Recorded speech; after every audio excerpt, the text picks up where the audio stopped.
Hey everyone, today I'm going to show you how to change Chrome's sound audio output on Windows to HDMI, headphones, optical out, or any other device you prefer. Without any further ado, let's get started.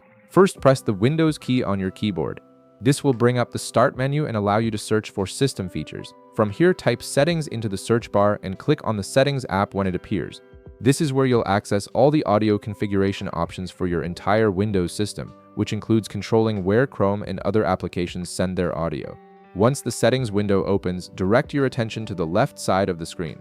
You'll see a navigation menu with several options listed vertically. Click on System from this menu. This section contains all your core system settings, including display configurations, notifications, power options, and most importantly for our purpose, sound settings. After clicking on System, you'll see several subcategories appear. Look for and click on Sound. This will open up your complete audio control panel where Windows manages all input and output devices connected to your computer, whether they're wired headphones, HDMI connections to monitors or TVs, optical audio outputs, or Bluetooth speakers.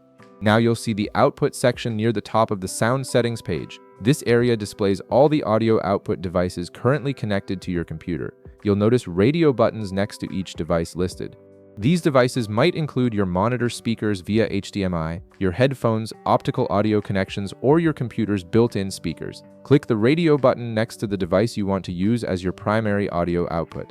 Once you select it, Windows will immediately switch all system audio, including Chrome's sound, to that device. The change takes effect instantly, so any audio playing through Chrome will now come through your newly selected output device. And that's it. You've successfully changed Chrome's audio output by adjusting your Windows system's sound settings. If this video helped you out, be sure to leave a like, subscribe, and I'll see you in the next one.